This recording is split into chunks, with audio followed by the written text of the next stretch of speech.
are going to be making rose hip tea. So let's get started. And rose hips from my very own backyard.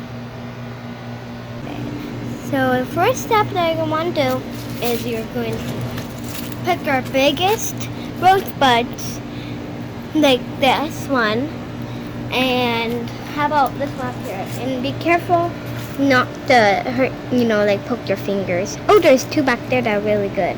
Let's get those. Ooh. Find yourself a nice rose bush that has really good smelling flowers, because those make the best tea. Okay, so the next step that you're going to want to do, you're going to wash them and wipe to make sure that there's no more bugs or dirt on your rose buds. And then you're going to want to have exactly 1/4 a cup for each 1 cup of water.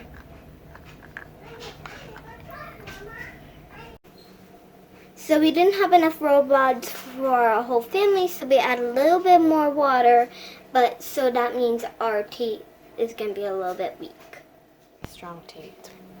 But if you want a nice strong tea, you're going to want to have exactly 1/4 a cup for each cup of water. Okay, so we are using this little tea bag, but you can just put them directly in them, but we're going to use a fancy tea bag bowl and scoop them out after so that it doesn't make a big mess in the water.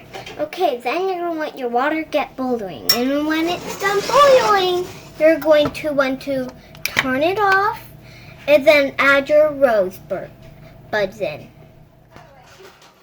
Then cover it and let it sit for 15 minutes.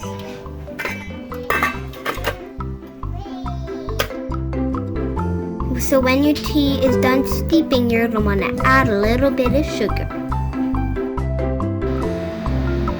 Okay, and if you have a lemon tree in your backyard, I think it'll be good to squeeze a little lemon juice inside the rose tea. Thank you all for watching.